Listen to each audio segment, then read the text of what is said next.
病気1、異常という概念を解釈するとき、私たちはどこかで正常とはどんなことか了解していることになる。正常という概念は人によって様々に理解されるだろうが、今までにやってきた文脈では、1、内臓系の誘導や節動から表出された情緒や情念の現れ方と、2、それに結び合った感覚器官の働きから表出された感覚の作用が共にある輪郭と規範を保った状態のイメージとして与えられる。これは当然内臓系や感覚器官系の働きに伴うエロス核の表出もまた正常な異性愛的な状態にあること、また精神神経的な過程の末端が運動行動機能の方に開いている通路にも障害がないことを含んでいる。それで情緒や感覚の動きに輪郭と規範の正常さという概念を対応させたとしても、どんな状態か具象的に語ることはとても難しいことになる。だが正常という概念の輪郭や規範は、別にその時代の社会常識、多数認識で決まるわけでもなければ、最大分布子で決まるわけでもない。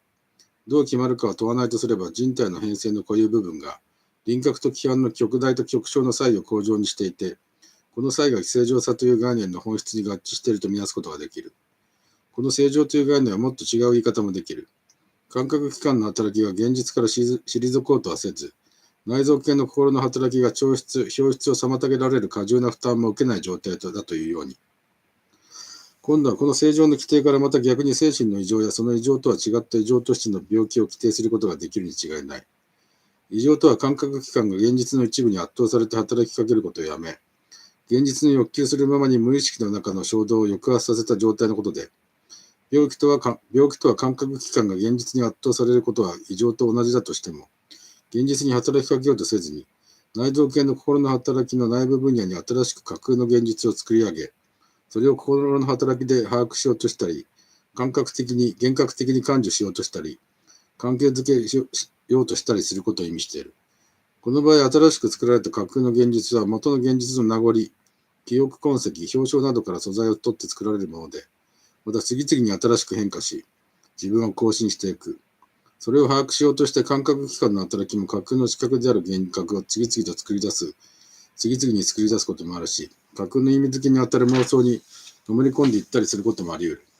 そして新しく架空に作り上げた現実世界が本当の現実にとって変わる極限まで行ったとき、病気が完成された姿を見せると思える。異常ではそこまではいかず、新しい架空の世界が、一日中遊びの世界に没頭しているままごと遊びや、人形遊びの幼児たちの世界と同じで、現実世界の面影をどこかで模倣し、それを宿している。この異常と病気と違いはもっと先まで言うことができる。感覚系の働きが現実の一部分から退いてしまうと、少なくとも感覚系と連結している内臓系の心の働きは、負荷と感じるか抑圧と感じるほかない。これを解消するには、心の働きが負荷を避けて通るような通路を作るか、抑圧を無意識の中に封じ込めて持ちこたえていくことになる。これは異常ということに共通した人の状態に見られる基本的な型を作る。病気の場合の基本的な型は外界の現実に対して感覚系の働きが全て撤退してしまい、その代わりに内臓系の心の働きの分野に新しい架空の現実を作っている状態に例えられる。この新しい架空の現実に対応するように新しい心の働きが作られる。この新しい心はまた架空の心の働きで知覚として出てくる場合も、妄想のような架空の意味付けとして出てくる場合も、正常な時に可能な唯一の新しい架空の現実といえる睡眠状態の夢の光景や意味付けの秩序のなさに似た状態になる。重複、圧縮、脈絡のなさ、飛躍、中絶等々。これは病気という概念に新しい意味を与えている。2、熟愛している対象を失ったとき、私たちは誰も悲哀に暮れる。この悲哀は心身をもぎ取られたような喪失感から始まる。錯覚である真実であれ、感覚と心の動き、それに伴うエロス覚、これらのすべてを挙げて対象に向かっていた精神が、その対象と一緒に失われ、回復できない空撃ができたとの思いが、このもがれたような喪失感を裏付けるように見える。悲哀はもっと深刻なところまで進んでいく。フロイトの表現を使えば深刻な苦痛に満ちた不機嫌、外界への興味の喪失、愛する能力の喪失、あらゆる行動の静止などが次々に起こってくる。この状態になれば愛する対象はどんなものでどうだったかとは関わりなく、体壁系の感覚表現の障害と内臓系の心の表出の障害それ自体が内向的に向かっていると言ってよい。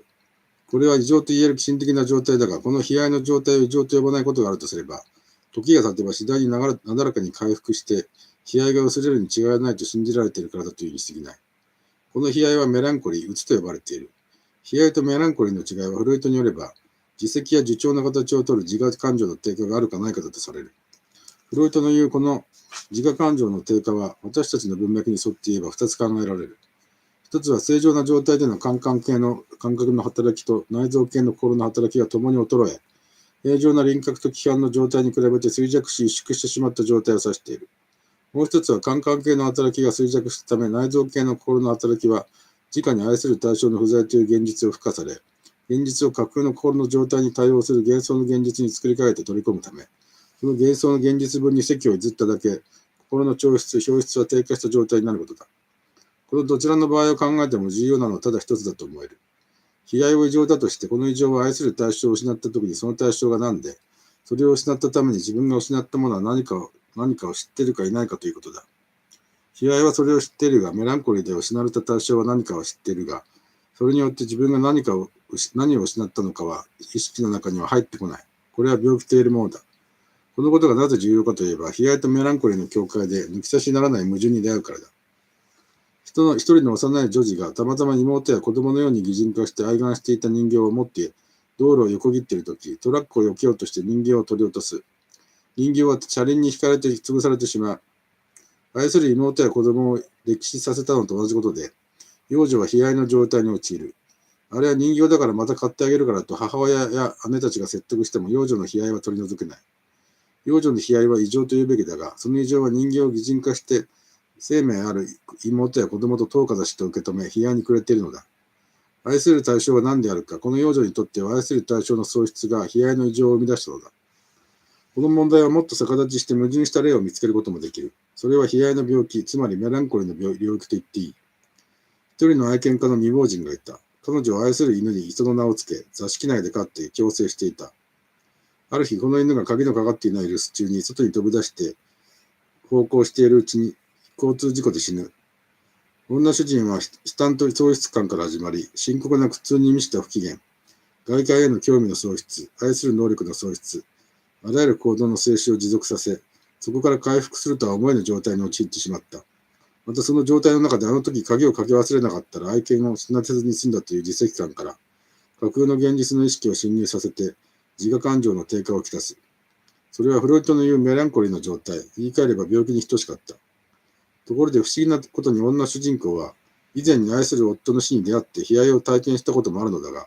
その時でも今度の愛犬の死ほど切実な悲哀にも、メランコリーな状態にも陥らなかった。女主人は悲哀をメランコリーにまで陥没させた状態に至ったことで、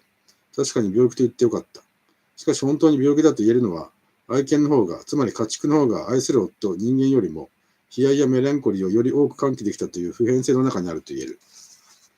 私たちはここで異常と病気との逆説的な相違の条件に直面している。犬、家畜を愛し共生するということは、愛犬を無条件に反射的に愛したと等価な愛の反応が返されてくる状態を意味している。その愛の表現は犬という種族の固有性に制約されるとしても、無条件的なことに変わりはない。もし愛が内臓系の心の動きの表出と体壁系の感覚的な接触の2つの要素、それに伴うエロス核の対象への満たされた利休からなるものだとすれば、女主人公と愛犬の間の愛は、私たちの文脈の対応的な世界、言い換えれば母親と乳胎児の間の感情の世界、あるいはそれ以前あるだろうが、諸言的で母系的な意味の強さを持っている。女主人公と死んだ夫との愛は、少なくとも言語が愛の意識面を吸収した以後、総合的な愛の条件が合致した後に成立したものだ。愛の喪失や愛する対象が失われ消失した時の悲哀とは、言語が介在することなしには成り立たない。メランコリーにまで陥没した時、初めて自我感情の低下と一緒に、悲哀は太陽面に接触すると言える。私たちは動物、生物や植物に対する愛と、人間を対象とする愛との質的な差異が、量的な差異に変換するときのメカニズムを、悲哀の異常と病気から逆に推論することができよう。自責や自己非難を伴った自我感情の低下は、自責や自己非難の方に重量が置かれる場合、愛する対象を失ったとき、その対象に対する問責や非難を含んでおり、それが自身に対する問責や非難に転嫁されるため、その分だけ自我感情が低下したと考えれば、辻褄が合うことになる。別の言い方をすれば、自責や自己非難は、そのまま自己愛から太陽面に接触した自体愛の姿になって病気が完成される。そしてこの完成された平像では愛する対象が自体愛的であったために、平像が自体愛的な姿を取るとみなすほかないことになる。動物、家畜や植物に対する愛はこれに類似していると考えられる。3、パラノイア、言い換えれば妄想が自己の被害に回帰することを主な症状にする病気が、強い同性愛的願望から由来していること、そしてこの願望を防衛しようとする反応から妄想、追跡が形作られていくことは、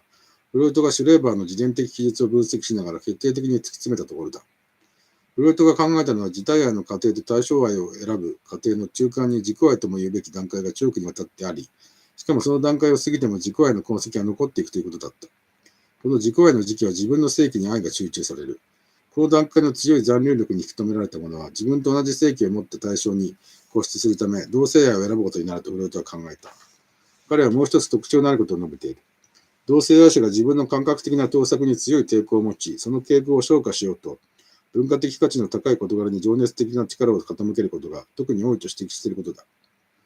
こで述べてきた文脈では、フロイトによる自体愛、オートエロティシムとは、太陽感情の波を指していて、母親に潜在している自己愛がか、または入胎時の自動的なエロスと生命の未分化の起源からしかやってこない。そして母親に潜在する自己愛が圧倒的なことは滅多に考えられないとすれば、入胎時が置かれたエロスと生命の未分化な状態にしか自体愛の根拠は求められないことになる。母親は海の雰囲気自体であり、同時にその雰囲気の中に男性的入胎時にとってな器官である乳房を持って存在している。また、入胎時は男児も女児も共に女性的である他に生命を維持していけない。この対応の世界における入胎時の自体愛まで対抗することができれば、同性愛的欲求が主要な座を占めることができるとみなされる。そこでフロイトが段階として考えた同性愛の欲求は、思春期以後における性愛の対応期への対抗として考えることができるはずだ。ただ成人では入胎時がエロスと生命の未分化として持っていた自体愛の傾向は、異性愛と同性愛の二重性として現れることになる。同性愛者がこの二重性のうち同性愛を特に選択したり、主な傾向として同性愛に固執したりするのは、太陽期に母親が十分な男性的なエロス核を入胎時に与えなかったためだとみなすことができよう。同性愛的な欲求がどうして妄想を形作ることができるかについては、フロイトは十分に異論の余地がない見事な解釈を与えている。フロイトの言い方に沿って言えば、同性愛の規制は男性を例にとって公式、私一人の男性が他の一人の男性を愛するによって表すとする。これはすぐに反対規制で、私は彼を愛さない、または私は彼を憎むに置き換えることができる。命題私は彼を愛するも、命題私は彼を憎むも、両化的だから、どちらが投影されたとしても、彼は私を愛する、または彼は私を憎むという規制が表出され、展開されることになる。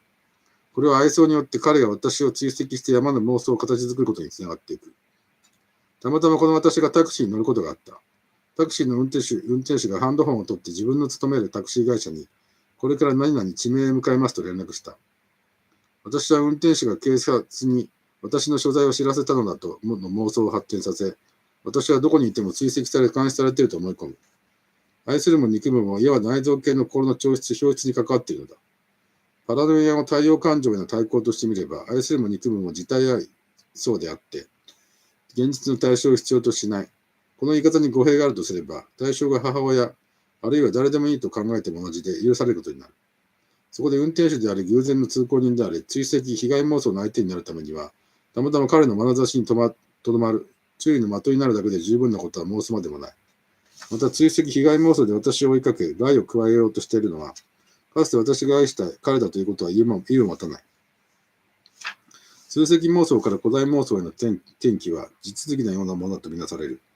妄想の中の追跡者がパラノイアの病気では、かつて自分の愛したものである限り、愛したものはどんな優れた人物であることもできれば、たまたま読んだ本の中に現れる歴史上の偉人であることもできるはずだ。そうだとすれば、優れた偉人から追跡される自分もまた優れた偉人であって当然のことになる。ここには古代妄想の現状とも言うべきものが見つけられる。最近私が読んだある宗教家の本に、この宗教的古代妄想の典型的な病気が現れていた。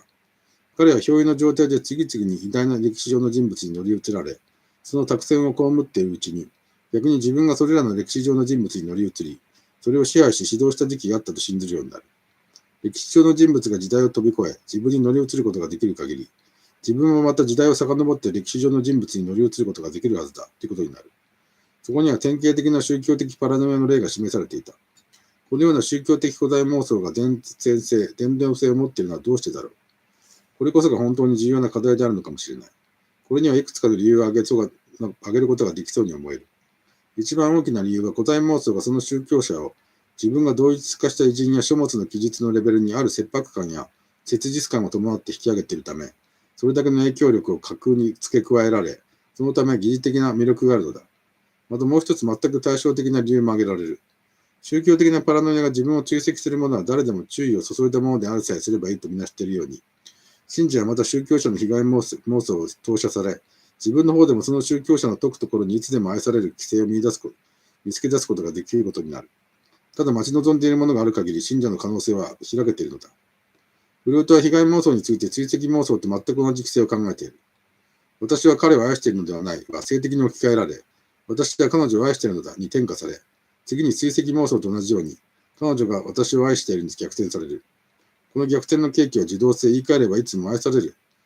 何々されるというパラダイムの根本的な図式にあるとみなされている。この規制は男女の三角関係の嫉妬妄想にも当てはまる。彼女が私と私の親しくしている彼との間に大なり小なる良化的な関係を持っている。そこで私が彼女と彼の間に嫉妬を感じることがあるのは、いわば正常な規制に属している。その正常さは彼は彼を愛しているのではないかという私の疑念からやってくる。あるいは逆に彼は彼女を愛しているのではないかと言ってもよい。この嫉妬感情が妄想的な領域であり得るのは、この正常さの中間に私と彼との間の同性愛願望が潜在しながら、彼女は自分より彼を愛している。あるいは彼は自分が彼女を愛しているのを知りながら彼女を自分から奪おうとしていると考える時だと言えよう。この場合、本当に重要なのは私が彼に同性愛的な願望を持っていて、それが私の彼女に対する愛よりも強いか、あるいはその愛を引き戻すほどの大きさを持っているように、彼女と彼の間の愛情の問題に転化されているということだ。この観点からすれば、例えば漱石の後人の一郎が、妻と夫の次郎との関係というよりも、妻が弟次郎に対して愛を持っているのではないかと疑い、妻と次郎を一夜、和歌山の宿に一緒に泊まるように仕向ける。この物語が成り立った根拠は、一郎の次郎に対する同性愛的な愛想が、妻に対する嫉妬や疑惑として現れたからだと解することができる。心の先生が友人が下宿先の未亡人の娘がお好きなのを知りながら、友人を出し抜いてその娘との結婚を取り付け、その行為が先生の生涯の在籍感になって明治の終わりとともに自殺する物語も、同じように先生の友人に対する同性愛的な成功がなければ成り立たない。パラノイアは同性愛の願望を現象度として潜在させながら、男女の関係を形作るとき、妄想を作り上げる病気を意味している。だが誰にでもわかるように、この同性愛の願望が異性愛の願望と同等であっても、また異性愛を超えるものであっても、病気ではなく正常だと言える時期があり得るとすれば、私たちの文脈でいう対応の時期のほかはあり得ない。そこでは同性愛も異性愛も共に自体愛の自在さに同一化して考えることができるからだ。対象に対する注意の過剰はそのまま妄想を形作ることができるパラノイアの平等は、この対応期では成り立ちようがない。注意が過剰であっても最小であっても、そこでは母親の他に対象になるものは存在しないからだ。パラノイアは愛だけに関わっている病気だと言っていい。だが現在まで分類されたどんな妄想形成を考えてみても、正常と異常と病気と境界を決めることは本当は難しいと言わなくてはならない。むしろ不可能と言うべきで、愛するという対照的な心身の行動の全体を病気へ至る道と見て、妄想形成の過程と考える方が良いとさえ思われてくる。そして妄想を剥離していくために人間は生涯を費やすようにできているという言い方もできる。病気論に1、ここで追いかけてきたモチーフから言って最後で最初の病気は精神分裂病と呼ばれるものだということになる。なぜ最後で最初と思われるかといえば、いくらかの遺伝的な素質と傾向性を持つと考えられていても、一通りの意味では肉体の異変とも現実上の体験の衝撃とも因果の関わりはなく、内面からうろいら病んだ心の病気とみなされるからだ。またなぜ最初の病気なのかといえば、たとえ言葉の病気として現れようと、この病気の異変は言葉なき初見の乱心と同じように、理解するほか手立てがないように見えるからだ。だがこの種の言い方をぐちゃぐちゃにしてしまうと、全く反対の考え方も成り立ってくる。この病気の症状にとてもよく似た気質のものと、全く似ていない気質のものが存在するからで、この病気が身体の異変や遺伝と関わりないとは言い難いように思えてくる。また上辺だけを見れば、現実上の体験の衝撃を契機にしてこの病気が発病することがよくあるから、体験と無関係だと言えないように思える。するとブロイラーが言うように原因が明らかでないという他に言いようがないことになるのだろうか。ブロイラーはそう言いながら精神分裂病の現象上の特徴をとても見事に捉えてみせた。オイゲン・ブロイラー、難因性精神障害と心因性精神障害。そのうち重要だと思えるものを挙げてみる。1、健康者の夢は自閉的な思考や言語的な思考と同じように、分裂病の患者では、現実とは関わりなく、自分の矛盾した本性や矛盾した希望や不安のマニマに、それに対応して世界について一つの像を作り上げる傾向が優位を占める。そのために実際の現実上から見ると、思考や情念の動きは死に滅裂になっている。患者自身も自分が統一した人格として感じられない振る舞いをしている。現実の世界よりも、患者の複雑で難しい心の動きによく適応するような表象から、想像上の架空の世界の方に入り込んでいるからだ。そして、誤の空撃からしばしば隠された本当の現実と、健康な思考や判断や感情が生き続けていることが伺える。2、私たちはエロス核を内臓器の動きと感覚器官の動きに全て伴う普遍的な感覚として見なしてきた。すると音声言語の最初の芽生えは内臓と感覚器官の動きの反エロス性から離脱できた最初の何らかの異変とみなされることになる。これは取りも直さず入隊時期の母からの離脱の部分を象徴することにもなる。ブロイラーの挙げる分裂描写の言葉の特徴の一つ。私は一人の分裂描写に尋ねる。慣れ目があって、辛い。シュベア、辛いのですか。すると次のような例えが返ってくる。鉄は重い、シュベアです。ブロイラー、同前より。この場合のブロイラーの説明は、辛い、シュベアという言葉が現実の脈絡性を無視し、いきなり物理的な意味として了解されていることになる。私たちの考えからすれば、辛い、シュベアという言葉だけが、この場合反エロス的な段階に対抗しているために、疑似視覚像の方に置換されてしまう。ブロイラーの挙げる別の例。ある女性患者は彼女にとって吐き気を催すようになった主婦の支え棒、家政婦としての地位を捨てた。その後、彼女は支え棒、一本の杖のように見えるすべてのものに対し、打ち勝ちがたい嫌悪感を持つようになった。ブロイラーは分裂描写が、浄土その他を任意の場合連合の経路で概念として移動できるためだと説明している。ここでのモチーフから支え棒という言語の概念が崩壊させられるため、内臓系の心の動き、感覚器官の視覚の動きのどちらでも意味連合や像連合ができる状態を指している。この状態はもっと突き進む。一つの無目的、無意味連合とも言うべきものだ。ブロイラーの患者の例で言えば、患者の言う造園家にとっての花時という言葉は何を意味するかわからないことになる。言葉の表現の目的、意味がないからだ。なぜこうなるのか。ここでは患者は造園家も花時も概念的な意味として発合しているのではなく、植物にまつわるある像として発しているためだ。もう一つの病的連合としては直接連合とも言うべきものがあり得る。その場合、造園家にとっての花時という言葉を例にとれば、分位としてはどんな風にしても解釈できない。患者にあるのはあるこだわりの直の結びつきだけだ。この表現の意味とも像とも無関係な表現の残余に対応するエロス核だけが大切な役割を持っていることになる。3、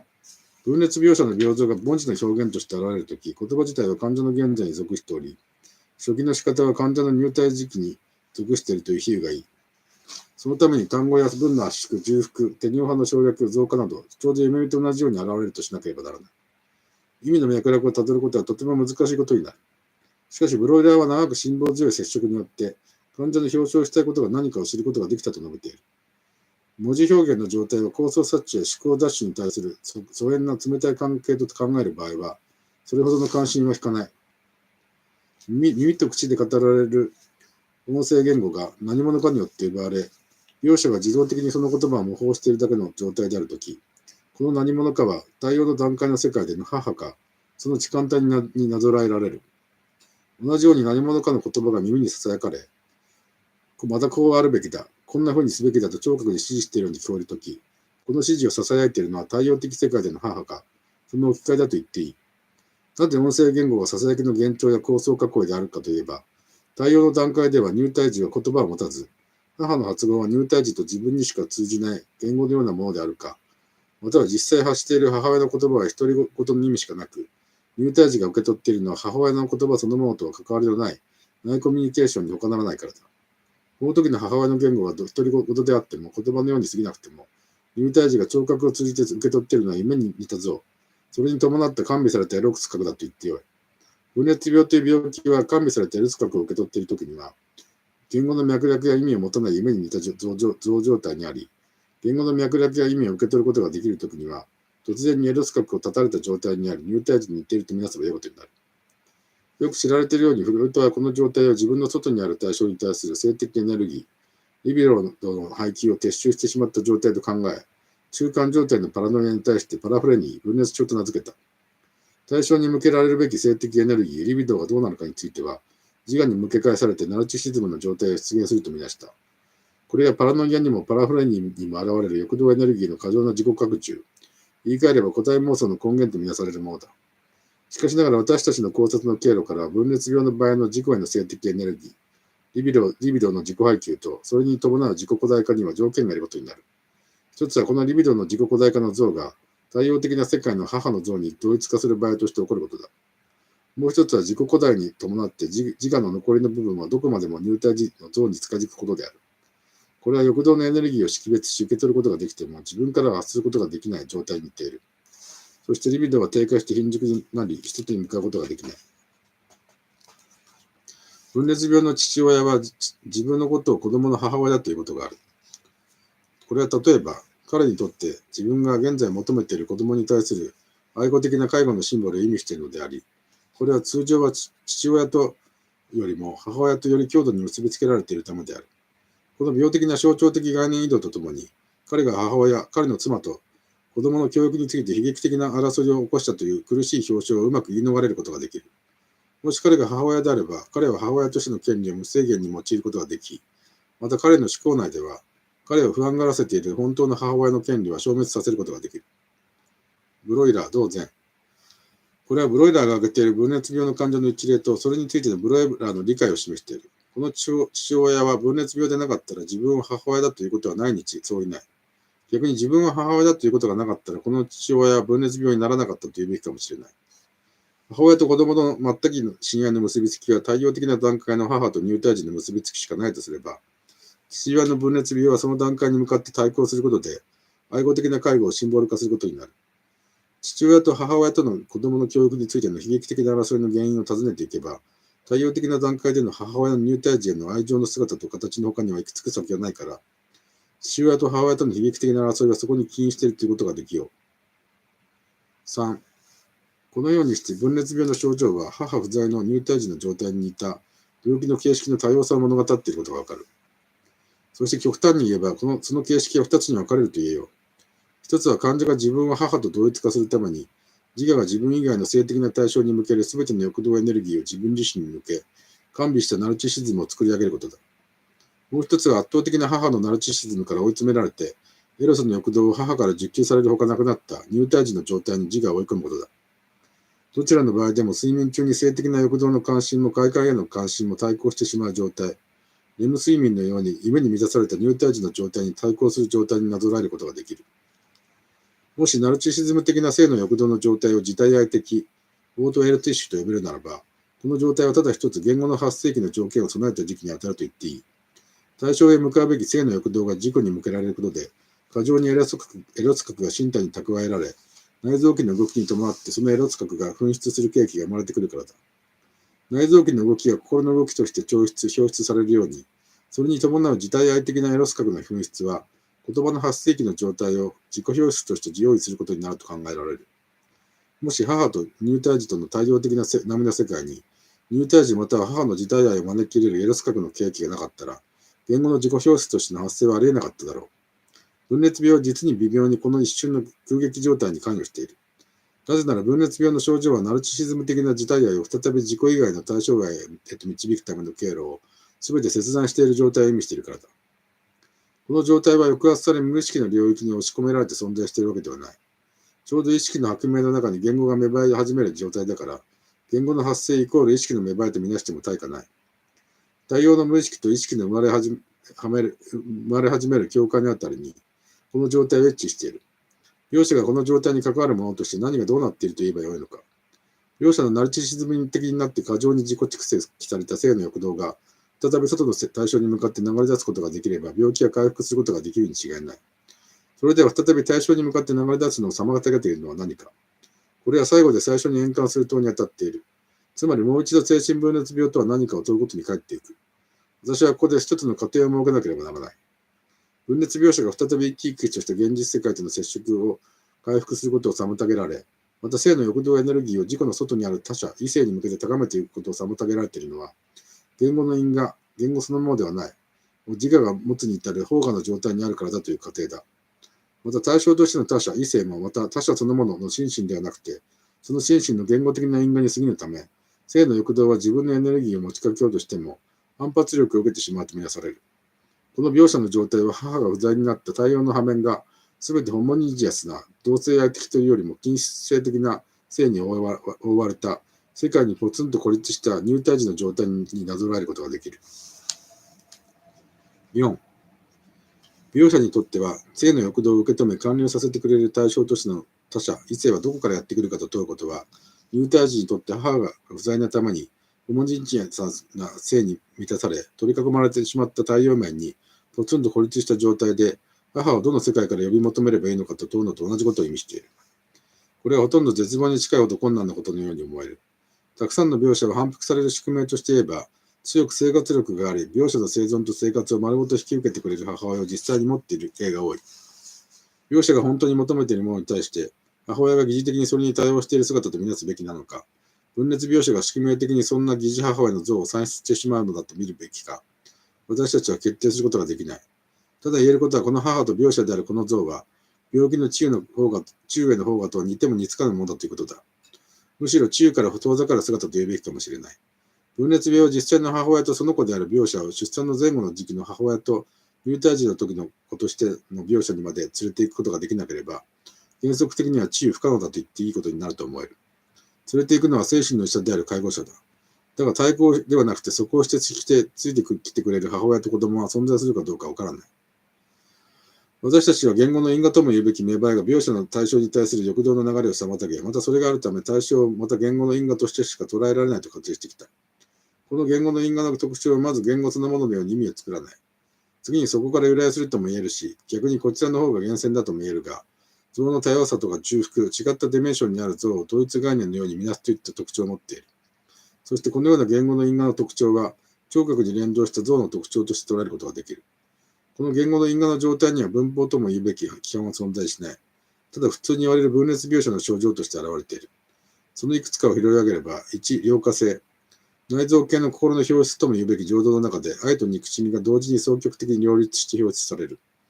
また植物神経に支配された器官についても、食べたい欲動と食べたくない欲動が同在して現れる。運動性の感覚についても何かの行為をしたいという同時に、したくないという感覚に支配される。2、内閉性。ナルチシズム的な自己内の充足を過剰にするため、現実の対象に向かう欲動のエネルギーが全く撤収されている。そのため自分は過小な自我感情から来る被害妄想的な世界に住んでいて、現実よりもっとその世界の方が現実的になっている。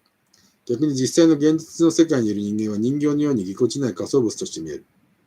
またパラノイア性の妄想と同じように、かつて過剰な性の欲動のエネルギーを充当した同性の人物、母の主観体の影響を被って、要請を受けたり、支えかれたり、指令されたりするような、聴覚からのコミュニケーションだけが残る入眠状態に置かれる。3、変形感。すべてが変形しているとの妄想は、情動にも意志にも思考にも感覚作用にも及んでいる。本来的に言えば、この変形感は心身の自由度や拡張としてあるはずなのに、描写の場合には意志や思考の変形感が何者かの意志や思考によって操作されているという自動性に結びついているため、自由度が失われた機械人間になっていると感じられる。また内臓器官が変形したり移動したりしていると妄覚されるだけでなく、感覚器官、例えば目も歪んでいるように感じられる。聴覚が何も聞こえないのに絶えず言葉を吹き入れられていると思い込む。しかしそれを言語として理解しているというより、むしろ言語の因果としてしか理解していない。4、多人格化。聴覚を通じた音声についてだけ開いている入眠状態で、描写はあるときキリストの人格に順応して言葉を暗示されることもあれば、モーゼに順応して声で掲示されることもできる。もちろん日蓮でも釈迦でもよい。また近親でも友人でも教師でもよい。いずれにしても描写がかつて理解した限りと同程度のキリストであったり、モーゼであったり、他の人格であったりするだけだ。この人格と別の人格への変貌がまるで異質な人格に変幻したように引っ張れて変換できる。5、幻覚性。視覚に映っていないものを映っているとし、それが身体の運動線に結びついて異様に見えたり、異様な言葉を発したりするから幻覚と呼ぶことになるが、描写が作り上げる現実の中ではそれなりに正当に反応した視覚像だということができる。像の正気を原水の過程に独自性があるに違いないのだが、幻覚状態が去ったとき、描写が正確に再現できるような記憶像を持っているかどうかを疑うし、睡眠中の夢の中身を目覚めてから正確に再現するのが難しいのと同じだからだ。上げようとするともっと過剰を増やすことができるはずだ。言語の因果の状態は様々な現れ方をするが、一番大切なことは、いつどうして因果は言語の用が言語そのものに転化するのかということだ。この過程がどんなに困難で様々な障害を伴い、全うすることが稀な過程かを今も表彰しているのは、ブルネツ病と描写の存在そのものに他ならない。ブルネツ病こそが言語の因果が言語の用が言語そのものに転化する過程の病気として発生するものに他ならないからだ。自我の注意とその性的な欲動の対象へのエネルギーの集中が死にそうに過重とも言える状態。そのために同時に行わなければならないそれ以外の性的対象からの欲動エネルギーの全く撤収。